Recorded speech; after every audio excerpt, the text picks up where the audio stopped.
Hello दोस्तों और welcome to your next lecture. I guess ये फोर्थ लेक्चर है और इस लेक्चर में हम सीखेंगे कि यूजर से वैल्यू इनपुट कैसे करानी है, या फिर हम कह सकते हैं कि कंसोल से हमको वैल्यू इनपुट कैसे करानी, क्योंकि बेसिकली अभी जो हम एप्लीकेशंस बना रहे हैं वो कंसोल एप्लीकेशंस है। तो इसके पहले कि मैं आपको यूजर से इनपुट लेना सिखाऊं, पहले मैं आपको कुछ बेसिक चीजें बताना चाहूंगा। C++ में एक टर्म यूज होता है जिसको हम कहते हैं token. Token is the smallest individual unit in a program. मतलब टोकन एक ऐसी सबसे छोटी चीज होती है जिसका खुद का कुछ वजूद होता है और कंपाइलर या प्रोग्राम उसको समझ पाता है।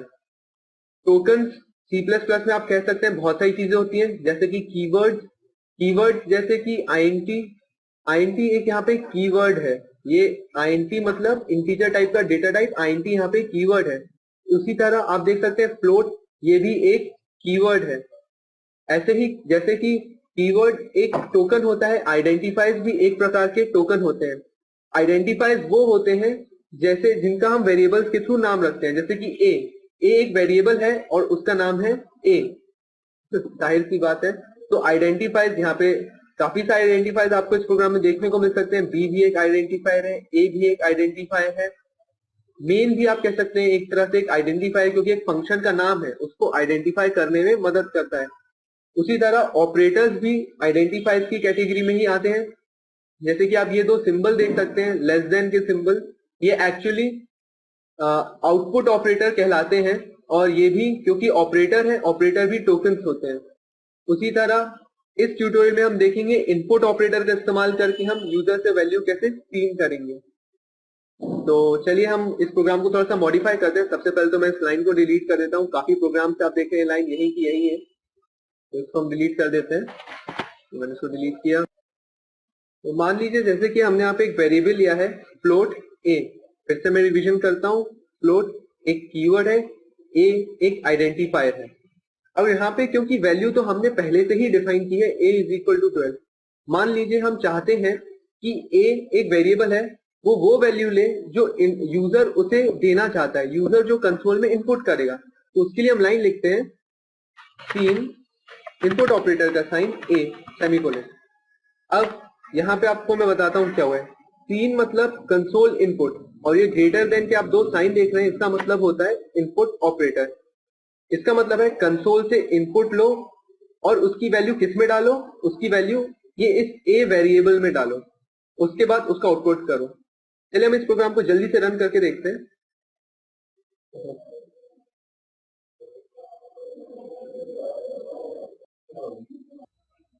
और आप देख सकते हैं यहाँ पे प्रोग्राम रन हो गया है। अब आप देखेंगे यहाँ पे कुछ भी नहीं हुआ है, बस कर्सर है और ब्लिंक कर रहा है।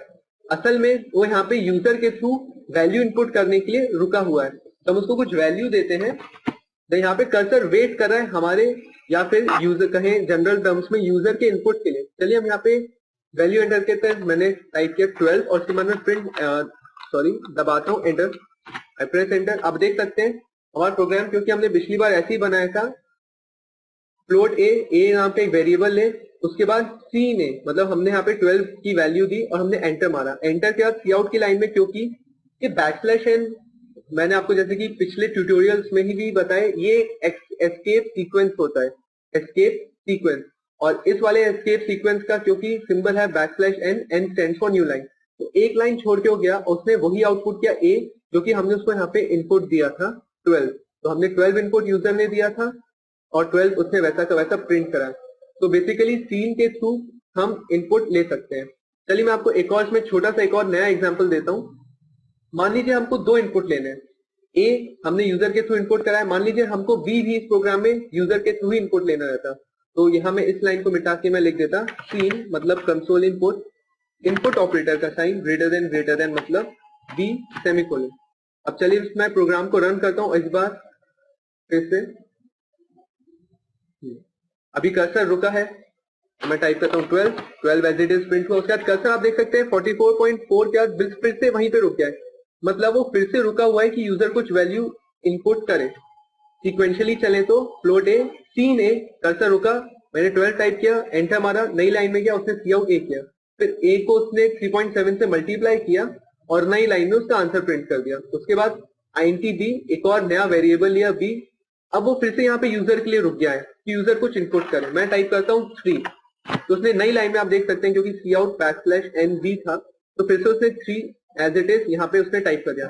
अब थोड़ा प्रोग्राम एक कंफ्यूजिंग है, हम इसको थोड़ा अच्छे से कर देते हैं जिससे यूजर को समझ में आए कि एक्चुअली प्रोग्राम में हो क्या। हम यहाँ पे थोड़े से मॉडिफिकेशंस करते हैं। प्लीज एंटर अ वैल्यू, तो आप देखेंगे इस प्रकार से मैं लिखूंगा और जब इसको रन करूंगा तो यूजर को समझ में आएगा कि एक्चुअली इसको करना क्या है, not just a blank cursor, एक ब्लैंक कर्सर नहीं बल्कि यूजर को समझ में आएगा। और आप देखें थोड़ा अच्छा से, मतलब अगर यूजर इस प्रोग्राम को रन करेगा तो उसको समझ में आएगा कि उसको करना क्या है। जैसे कि प्लीज एंटर अ वैल्यू, उसने वैल्यू एंटर की 12 तो प्रिंट हुआ 12, उसके बाद कर्सर फिर से रुक गया है तो हम यहाँ पे क्योंकि वो बी की वैल्यू के लिखा है ये रुका है तो हम यहाँ पे फिर से डाल देते हैं इसी लाइन को कॉपी करके, लाइक कंट्रोल सी मैंने दबाया और यहाँ पे 3 के पहले याद रखें इसको टाइप कराना है और यहाँ पे मैं फिर से प्रिंट करा देता हूँ, \n यूज करता हूँ ताकि नई लाइन में जाए। Please enter ANOTHER another value. अब इस प्रोग्राम को हम रन करें तो आप देख सकते हैं थोड़ा अच्छा आउटपुट आ रहा है। Please enter a value, user को बोल रहा है कि वैल्यू डाले, मैंने डाली 12 प्रिंट हुआ। प्लीज एंटर अनदर वैल्यू, अब देखिए यूजर को समझ में आया। पिछली बार कर्सर 44.4 के बाजू में था, इस बार अच्छे से लिख के आया कि प्लीज एंटर अनदर वैल्यू, तो यूजर को समझ में आएगा कि उसको अनदर वैल्यू डालनी है। मैं डालता हूँ 3 एंटर, तो आप देख सकते हैं कि काफी अच्छा आउटपुट आया और इस प्रकार से हम यूजर से वैल्यूज इनपुट करा सकते हैं। अब मैं आपको सिखाऊंगा जो कि एक टर्म होता है जिसे हम कहते हैं कास्केडिंग। कास्केडिंग में के थ्रू एक्चुअली हम एक साथ 2 या 2 से ज्यादा वैल्यूज को एक साथ एक ही स्टेटमेंट में इनपुट करा सकते हैं। मैं इस प्रोग्राम को यहाँ पे अभी फिलहाल डिलीट कर देता हूँ इसलिए पार्ट को। आपको मैं यहाँ पे अब आप देखिएगा मैंने लिखा फ्लोट a, b, मैंने यहाँ पे लिखा प्लीज एंटर अ वैल्यू की जगह 2 वैल्यू, क्योंकि हम अब 2 वैल्यूज एक साथ इनपुट कराने वाले हैं। आप देख सकते हैं मैं 2 वेरिएबल्स पहले ही लेट कर चुका हूँ a और b। फिर यहाँ लिखूंगा मैं 3a, तो मतलब पहले एक वैल्यू एंटर करो, उसके बाद मैं यहाँ पे ऐसे लिख सकता हूँ 3b, मतलब पहली वैल्यू एंटर करो, दूसरी वैल्यू एंटर करो और see out the values of a and b are. अब देखिए ये मैंने यहाँ पे इन्वर्टेड कॉमा क्लोज किया, उसके बाद फिर से एक और बार आउटपुट ऑपरेटर का इस्तेमाल किया। एक ही स्टेटमेंट में मैंने लिखा a, फिर मैंने एक और बार आउटपुट ऑपरेटर का इस्तेमाल किया, इन्वर्टेड कॉमर्स में एक स्पेस दिया ताकि a और b की एक्चुअल वैल्यूज के बीच में एक स्पेस आए। फिर से आउटपुट ऑपरेटर का इस्तेमाल किया, मैंने टाइप किया b सेमीकोलन। आप इसका आउटपुट देखिएगा, प्लीज एंटर 2 वैल्यूज, मैंने डाली 2 एंटर 3, तो the values of a and b are 2 space 3 और press any key to continue, क्योंकि मैंने यहाँ पे \n ही लगाया था तो यहाँ मैं लिख देता हूँ सी आउट, या तो \n लिख सकता हूँ या फिर एंड लाइन भी लिख सकता हूँ क्लोज। अब इसको मैं एग्जीक्यूट करें, अभी अच्छे से चलता है 2 3 the values of a and b are 2 3, ठीक है। जैसे कि आपने देखा हमने एक ही लाइन में काफी बार आउटपुट ऑपरेटर का इस्तेमाल करके काफी सारी लाइंस को या सेंटेंसेस को आपस में जोड़ा है। This is known as cascading. Cascading output के लिए ही नहीं, इनपुट लेने के लिए भी इस्तेमाल हो सकती है। इस लाइन को मैं ऐसे भी लिख सकता हूँ, इसको मैं यहाँ से मिटाता हूँ, और कास्केडिंग यूज करते हुए मतलब लाइंस को एक ही स्टेटमेंट में जोड़ते हुए इनपुट ऑपरेटर को भी मैं कास्केड कर सकता हूँ 3a b सेमीकोलन। मैं इसको एग्जीक्यूट करता हूँ, एग्जीक्यूट किया मैंने, प्लीज एंटर 2 वैल्यूज 2 एंटर 3। देखिए प्रोग्राम पिछली बार जैसा ही चला है। The values of a and b are 2 space 3। So इस लेक्चर में हमने देखा कि इनपुट कैसे लेते हैं बाय यूजिंग सी इन, और कास्केडिंग क्या होती है, एक ही स्टेटमेंट में 2 या 2 से ज्यादा वैल्यूज को इनपुट कराना और सेम कास्केडिंग का इस्तेमाल करते ही ऐसे अच्छे फॉर्मेट में आउटपुट देना।